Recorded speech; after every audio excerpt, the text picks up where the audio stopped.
Jagadewa, kau siapa yang berani melakukannya terhadapmu? Citrasena, Guru. Siapa? Anak Gundala Seta dari Nusa Laut. Seta? Iya, Guru. Kau bilang Gundala Seta? Iya. Rinsing, jangan ikut campur.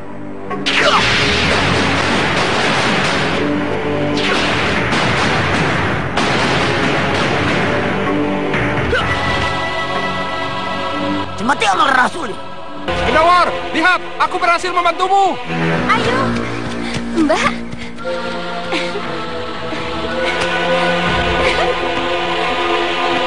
Di mana kau temukan Kanjeng Roro?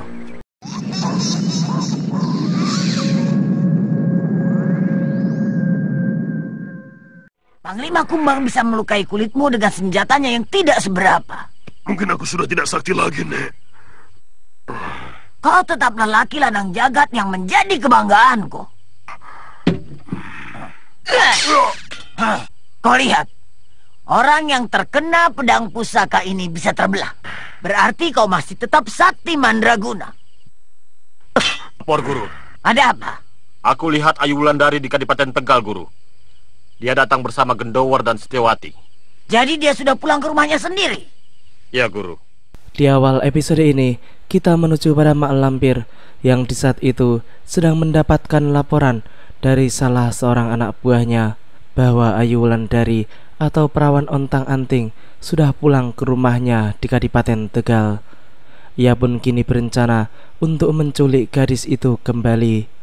Di sisi lain, tampak setan pemakan manusia alias Arya Soma sedang berjalan oleng menuju ke rumah Nyai Parwati, ibunya. Mayat hidup itu pun tampaknya masih merasakan kesakitan yang luar biasa di sekujur tubuhnya setelah terkena sambaran tongkat perak Gundala Seta hingga membuatnya tewas beberapa waktu lalu.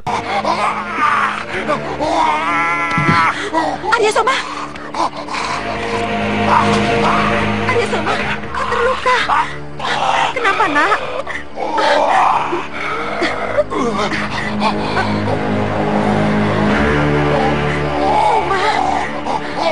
apa yang terjadi, Soma?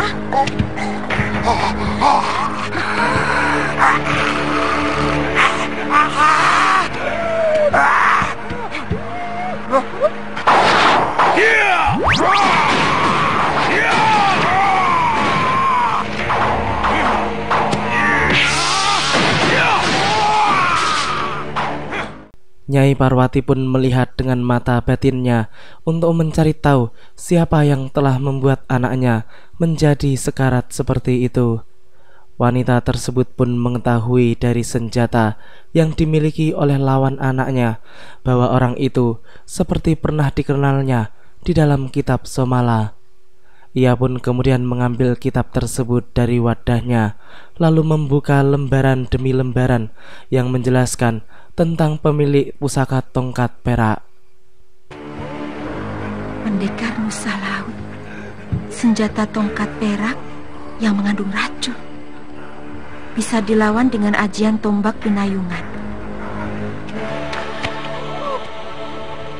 Aji tombak pinayungan.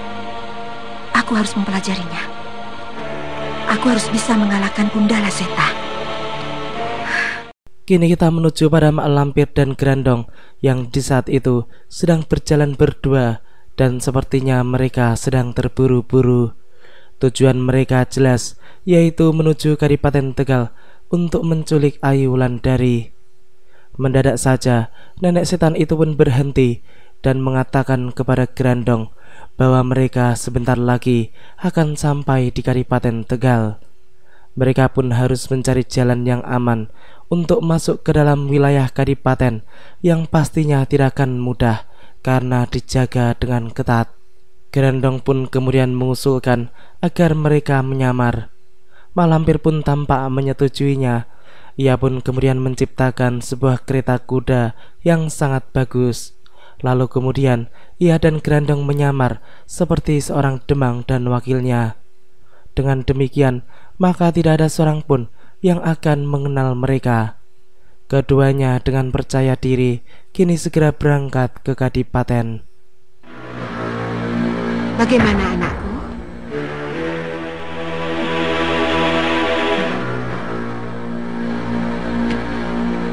Maaf Kanjeng Ibu, Ananda tidak bisa menjawab.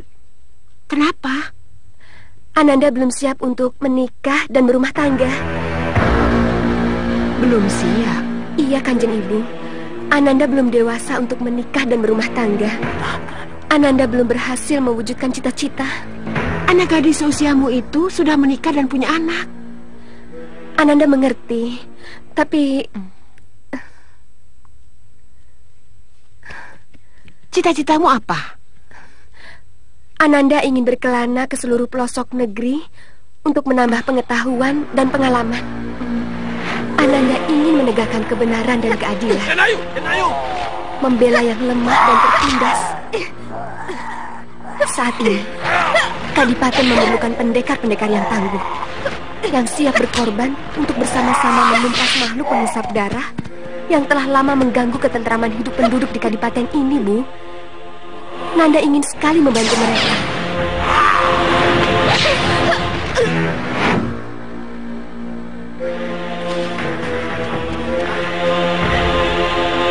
Celaka Grandong. Gadis ontong-anting Banjargeti itu akan dinikahkan. Memangnya kenapa, Nek? Tidak boleh. Selidiki terus. Ternyata Mak Lampir tidak menginginkan Ayu Wulandari menikah, karena kalau sampai menikah, maka kekuatan yang ada di dalam diri gadis itu akan hilang. Kini Tumenggung Martoloyo sedang mendengarkan laporan dari istrinya bahwa putri mereka belum mau menikah dan lebih memilih untuk mengembara ke pelosok negeri. Istri sang Tumenggung itu pun mengatakan bahwa semua itu akibat pergaulan Ayu Wulandari yang sejak kecil selalu bersama dengan Gendowor, pekatik kuda mereka. Jika dilihat dari raut mukanya, jelas Tumenggung Martoloyo sedang menyimpan penyesalan dan kemarahan atas sikap putrinya. Ia pun kemudian memutuskan untuk menuju ke kamar Ayu Wulandari. Ayu, selama ini Romo selalu mengabulkan semua keinginanmu. Tapi semua itu ada batasnya, Ayu. Sebagai seorang gadis, kau harus menikah. Dan sebagai putri Tumenggung, kau tidak pantas hidup berpetualang tanpa arah dan tujuan. Tapi Jangan potong perkataan Romo. Memang sulit bagi siapapun jika berada di posisi Ayu Wulandari, sebab ia adalah putri petinggi kerajaan penguasa Kadipaten Tegal. Anak itu pun kini hanya diam saja mendengar celotehan dari ayahnya. Ia pun sadar kalau akan percuma saja jika ia melawan. Keputusan sang Tumenggung telah bulat, yaitu ia akan menikahkan putrinya itu dengan Raden Permadi, putra Adipati Wirantaka dari Pasuruan, yang sebelumnya telah berencana untuk melamar putrinya tersebut. Kini tidak ada pilihan lain lagi bagi Ayu selain menuruti keinginan kedua orang tuanya. Di malam itu, di markas Dewa Petir, tampak Mak Lampir dan yang lainnya sedang berkumpul, termasuk pendekar murtad Nyai Parwati telah bergabung dengan golongan hitam. Karena kalau sudah tidak perawan, mukjizatnya sudah hilang dan tidak bisa dipakai untuk mengobati Arya Soma. Anakku Arya Soma harus hidup. Aku harus bisa menggagalkan perkawinan Ayu Wulandari dengan Raden Permadi. Jangan gegabah. Raden Permadi, putra Adipati Wiranta. Mengusik dia berarti kita berurusan dengan Mataram. Aku bisa masuk ke Kadipaten tanpa dicurigai dan bertemu langsung dengan Ayu Wulandari. Tapi kau harus waspada dengan para kiai sepuh, karena mereka selalu ikut campur urusan kita. Tugas Setan Utara 3 untuk memancing para kiai sepuh menjauhi Ayu Wulandari. Iya.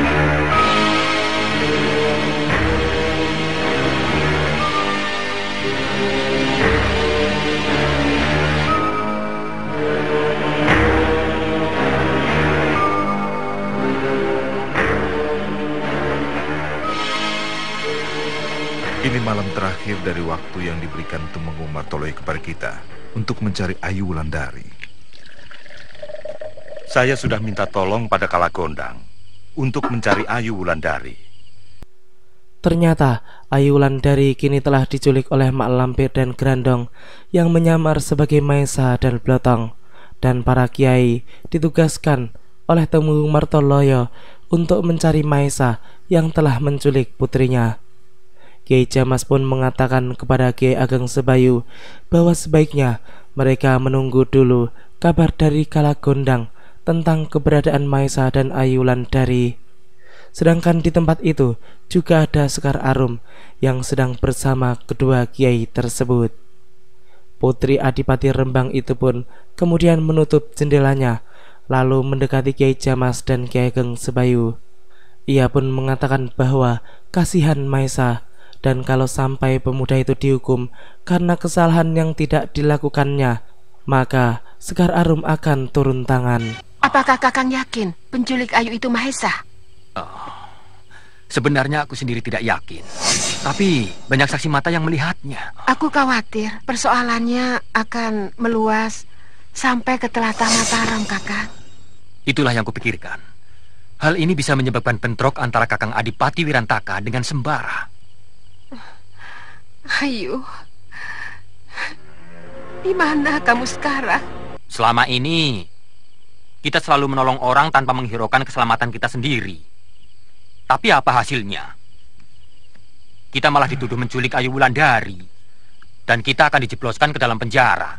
Apa itu tidak menyakitkan?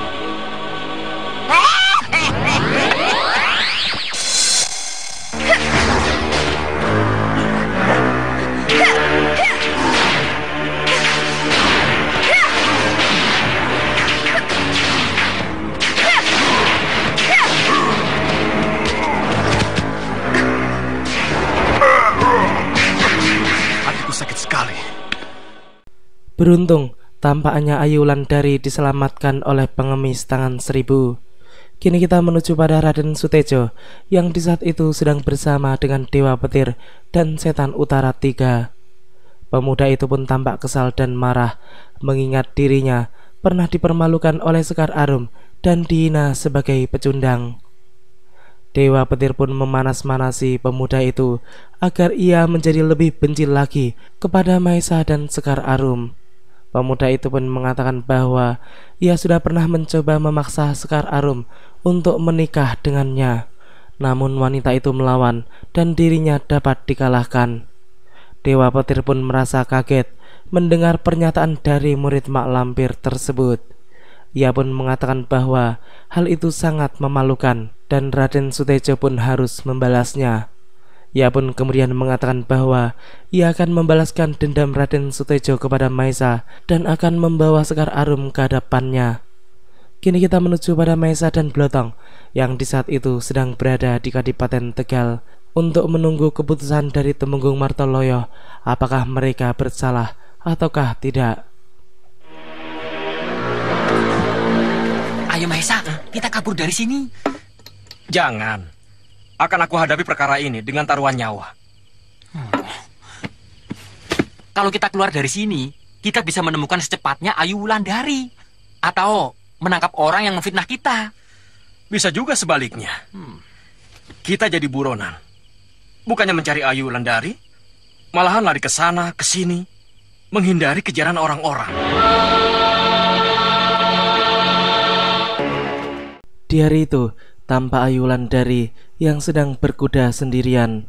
Sedangkan tidak jauh di belakangnya tampak 2 orang pendekar bayaran yang sedang terbang mengejar dirinya. Lalu tidak jauh di belakang kedua pendekar bayaran tersebut terlihat Tirta, si anak bajang lanang, yang mungkin sudah mengetahui kalau kedua orang tersebut hendak berbuat jahat kepada wanita yang ada di depan sana. Tak lama kemudian, kedua orang itu pun segera mencegat perjalanan Ayu Wulandari.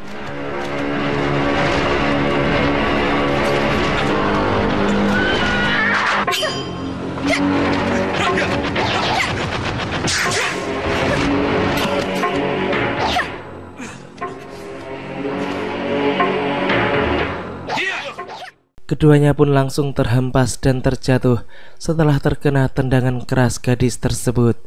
Namun mereka bisa bangkit lagi.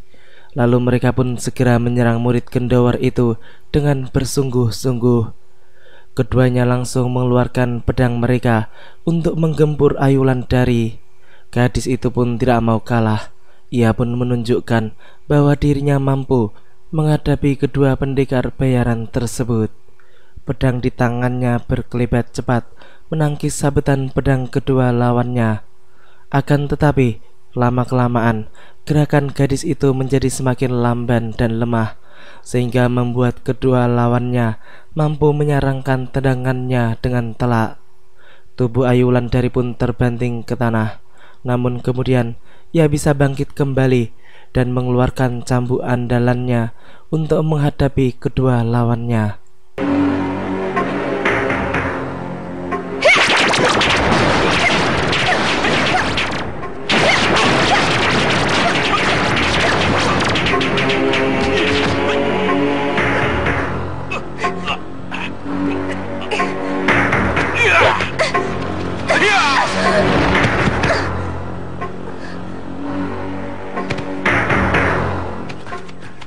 Dia mati?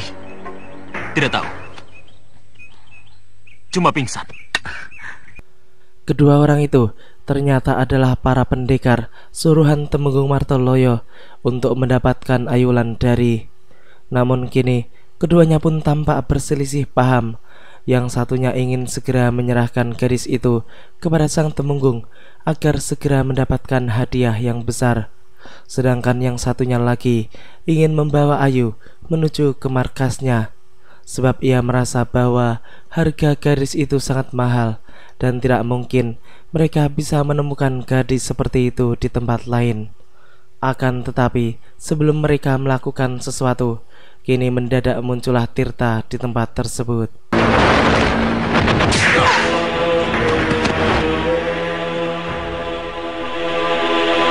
Kenapa dia di sini?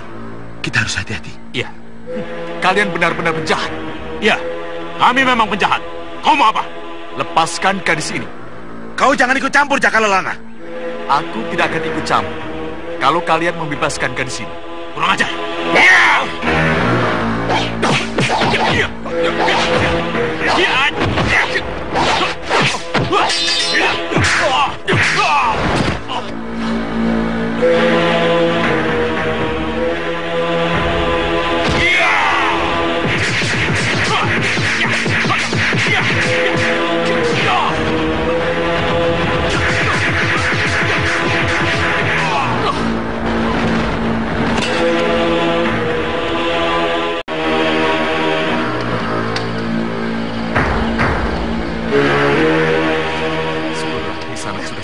Siapa kamu?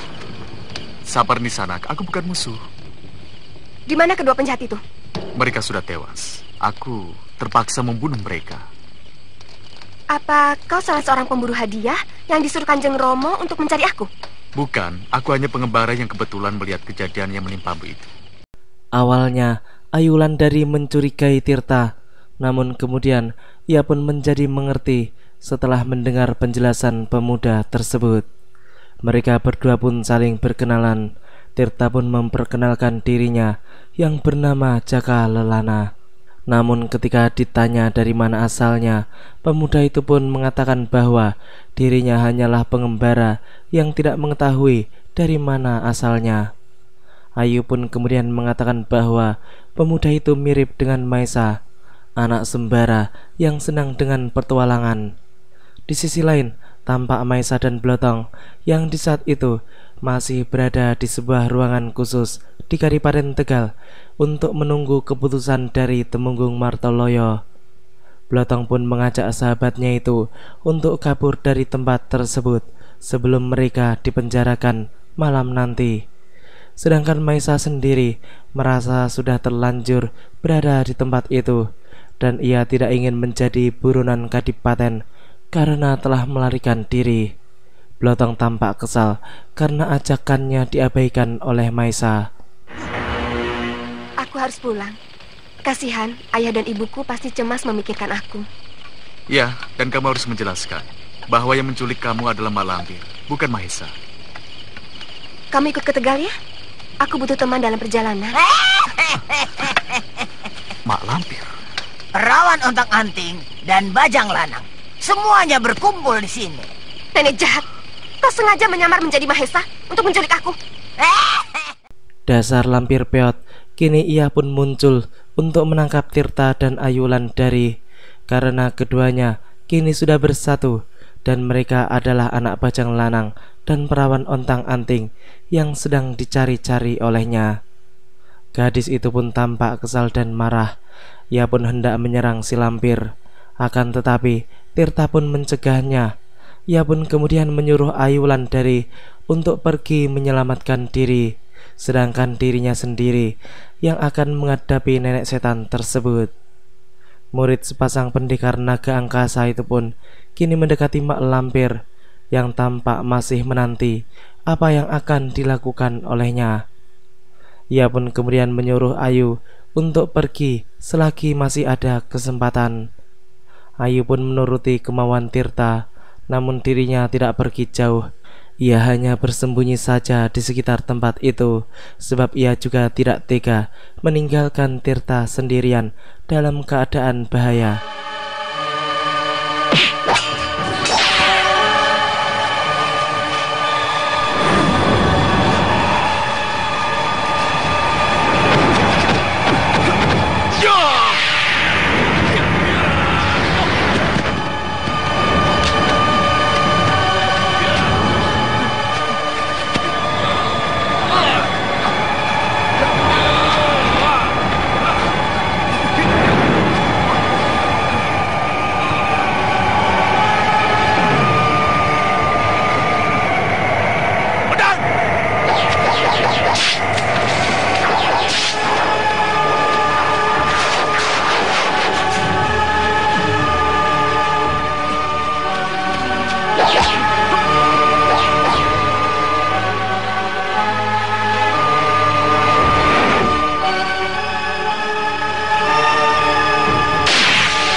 Tidak apa-apa?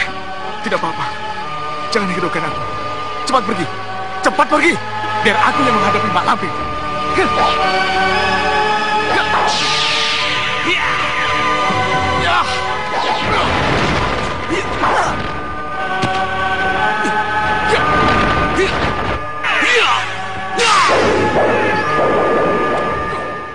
Lagi-lagi si lampir jelek itu mengerahkan siluman pengikutnya untuk menghadapi lawannya, dan kali ini yang ia andalkan adalah siluman badut yang jelek. Mau tidak mau, Tirta pun harus menghadapi siluman badut itu terlebih dahulu, yang ternyata berilmu cukup tangguh untuk menjadi penghalang dirinya. Mak Lampir yang sudah bebas pun kini memilih untuk mengejar Ayu Wulandari yang sudah kabur ke arah selatan. Tirta pun sadar bahwa ia tidak bisa bermain terlalu lama dengan siluman badut jelek tersebut, sehingga kemudian ia pun mengeluarkan kehebatannya untuk menghabisi siluman jelek itu.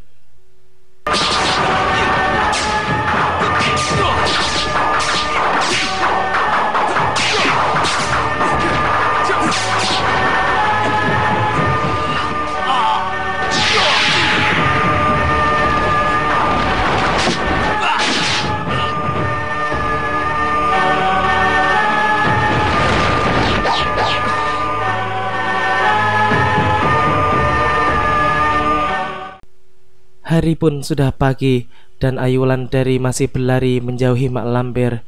Ia sendiri kini sudah tidak mengetahui lagi sedang berada di daerah mana. Yang jelas ia merasa bersyukur karena sudah jauh dari tempat pertarungan Tirta semalam. Gadis itu pun kini tampak bingung sebab ia sama sekali tidak mengenal daerah tersebut. Ketika ia baru saja menuruni anak tangga, mendadak angin berhembus dengan kencang. Hal itu sangat mengejutkan dirinya yang masih diliputi kekhawatiran. Lalu mendadak muncullah Mak Lampir sambil tertawa-tawa di hadapannya. Mau lari kemana kau?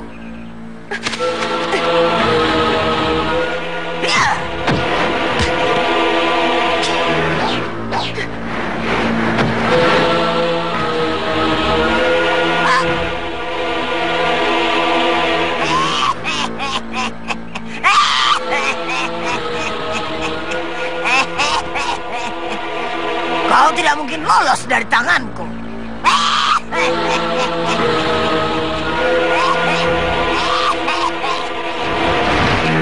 Ayo, awas!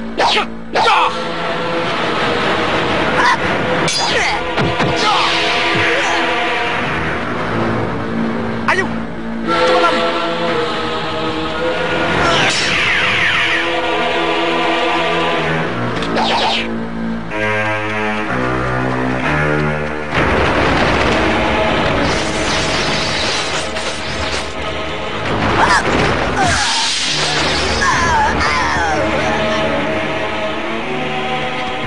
Hei nenek jelek, ternyata aku masih hidup. Kenapa belum mati? Mak Lampir cukup terkejut melihat kemunculan Citrasena, putri Gundala Seta yang kemarin pernah menghajarnya habis-habisan. Tiba-tiba Mak Lampir pun langsung mengeluarkan salah satu ilmu pamungkasnya. Citrasena pun dibuat terkejut. Namun gadis itu langsung mengambil tindakan. Ia pun menarik bongkahan batu besar yang ada di sekitar tempat tersebut dengan tongkat pusakanya. Batu besar itu digunakannya untuk berlindung dari serangan Mak Lampir, dan hal itu cukup berhasil. 2 pukulan pamungkas si Lampir pun berhasil dihindarinya. Kini belum sempat Mak Lampir melakukan serangan lagi, mendadak muncullah Tirta yang langsung mengeluarkan pukulan tapak nanggalanya yang luar biasa dahsyat.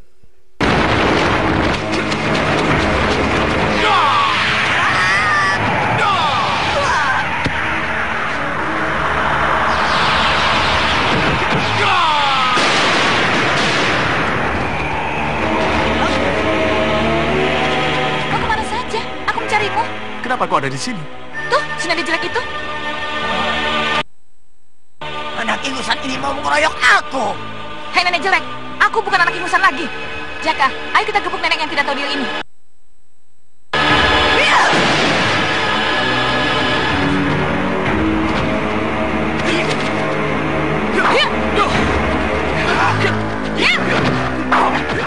Ya, lagi-lagi si Lampir licik itu pun mengeluarkan para siluman untuk menyerang kedua lawannya. Kini mau tidak mau, Tirta dan Citrasena pun harus melawan para anak buah Mak Lampir tersebut. Akan tetapi, walaupun kemampuan para siluman itu cukup tinggi, namun yang mereka hadapi adalah 2 pendekar kelas 1 yang tidak akan mungkin bisa mereka kalahkan. Setelah puluhan jurus berlalu, Tirta dan Citrasena pun segera mengakhiri perlawanan kedua lawannya dengan menghabisi mereka.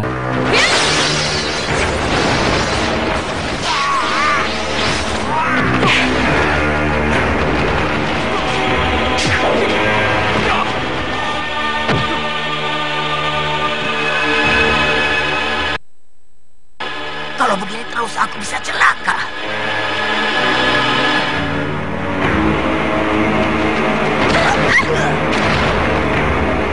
Kamu tidak apa-apa? Tidak. Terima kasih atas pertolongan kalian. Syukurlah kamu selamat. Siapa dia? Ayu Wulandari, putri Kanjeng Tumenggung Martoloyo. Ternyata Ayu Wulandari berhasil selamat. Padahal tadi kelihatannya Mak Lampir sempat menyambar gadis tersebut sebelum pergi menghilang. Kini Citrasena pun tampak sedikit cemburu dan minder dengan Ayu Wulandari yang telah mereka selamatkan itu, sebab ia merasa bahwa dirinya bukanlah seorang putri seperti Ayu. Kini mereka pun segera melanjutkan perjalanannya menuju ke Kadipaten Tegal untuk mengantarkan Ayu Wulandari pulang. Tirta dan Citrasena pun merasa cukup kewalahan melawan Mak Lampir. Namun mereka merasa aneh karena tiba-tiba saja nenek setan itu justru pergi meninggalkan mereka. Ayu Wulandari pun kemudian merasakan ada hal aneh ketika Mak Lampir pergi. Tadi, sebelum Mak Lampir menghilang, dia melompat ke arahku. Sepertinya dia mau menangkapku. Lalu? Tiba-tiba, pandanganku menjadi gelap. Aku seperti didorong ke belakang. Lalu, Mak Lampir menghilang.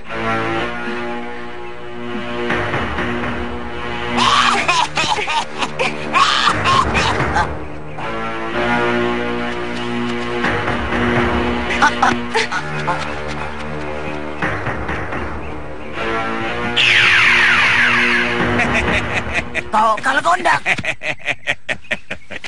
Kaget ya? Hah? Kau menipuku. Aku hanya mengikuti jejakmu saja. Ah, tempo hari kau menculik Ayu Wulandari dengan menyamar sebagai Mahesa. Nah, sekarang giliranku menyamar sebagai Ayu Wulandari untuk kau culik. Kurang ajar.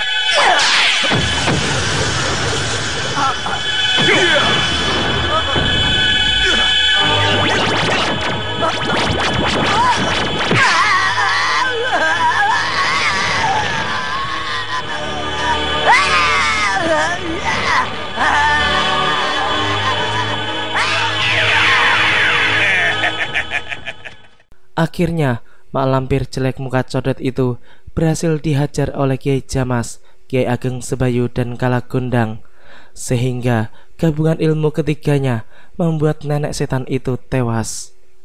Sekar Arum yang bersama mereka pun kemudian mempertanyakan kepada Kiai Ageng Sebayu apakah mak lampir sudah tewas ataukah belum. Sang Kiai pun menjawab dengan tersenyum sambil berkata bahwa sulit untuk memperkirakan tentang kematian mak lampir. Kiai Jamas pun menambahkan bahwa mak lampir adalah wujud dari kejahatan yang tidak kenal mati, dan untuk saat ini mereka bersyukur karena bisa mengusirnya. Paling tidak nenek setan itu akan sedikit jera jika harus berhadapan dengan mereka lagi.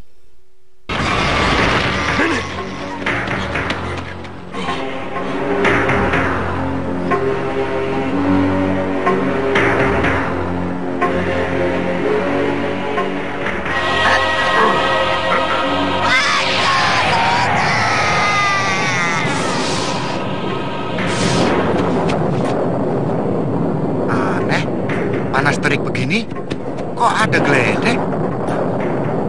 Lihat itu. Mungkin akan ada hujan badai. Ayo kita pulang. Aku juga harus mengangkat jemuran padiku. Kalau sampai kehujanan bisa celaka. Mana Dewa Petir? Dewa Petir dan Setan Utara sudah pulang, Nek. Sutejo. Dia ikut Dewa Petir. Mau apa dia ikut? Ada apa? Mau minta bantuan Dewa Petir untuk menangkap Putri Adipati Rembang, calon istrinya itu. Kurang ajar. Anak itu sudah berani meremehkan aku. Sutejo sama sekali tidak berguna buat kita. Kenapa tidak dibunuh saja? Kalau perlu, aku yang membunuhnya. Jangan. Karena aku masih memerlukannya, anak. Demikianlah alur cerita di episode kali ini. Nantikan kelanjutan kisahnya di episode yang akan datang. Terima kasih bagi teman-teman semua yang sudah menonton. Jangan lupa like, comment, subscribe, dan share. Dan juga nyalain notifnya. Assalamualaikum warahmatullahi wabarakatuh.